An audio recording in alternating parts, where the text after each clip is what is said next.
ওই বিশ্বাসীরা তোমরা ধারণা থেকে বেঁচে থাকো। আল্লাহ তাআলা বলছেন, ইয়া আইয়ুহাল্লাযীনা আমানু জিতানিবু কাসীরাম মিনায-যন ইন্না বা'দা-যন্নি ইসমুন। কিছু কিছু ধারণা আছে এটা পাপ। ধারণা অ্যাজাম্পশন করে কথা বলা নিষেধ। বেশিরভাগ ধারণাই মিথ্যা হয়। তো আপনি ধারণা বেসড অন ধারণা আপনি কোনো কথা বলতে পারবেন, মানে যেটাকে আমরা বাংলায় বলি আন্দাজে কথা বলা। আন্দাজে আপনি কিছু বলতে পারবেন না, আপনাকে নিশ্চিত হইতে হবে। আমরা খালি চোখে যা দেখি বাস্তবে ওই ঘটনা নাও হতে পারে। এরকম হোয়াট এভার উই সি, এটা রিয়েল সিনারি নাও হতে পারে। ভেতরে হয়তো এমন কিছু একটা আছে যেটা আমরা জানি।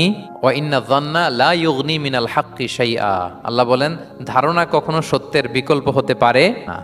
আপনাকে সত্যটা জেনে বলতে হবে, আপনি ধারণার উপর কিছু বলতে। আমরা এরকম সমাজে অনেক করি, অনেক। আপনি পাবেন, দেখবেন যে ধরেন যে আপনাকে আপনার এক বন্ধু দেখলো, রিকশা দিয়ে যাচ্ছেন, আপনার পাশে এক নারী বসা, তো সে অনেক কিছু খারাপ ধারণা করতে পারে। এরকম হয় না সমাজে? এমন হতে পারে যে আপনি আপনার ছোট বোনকে নিয়ে বেরিয়েছেন, হতে পারে না? কিন্তু তাকে দেখেই আমি এদিক সেদিক বলতে আরম্ভ করলাম যে ওকে তো দেখছি এরকম এরকম এরকম।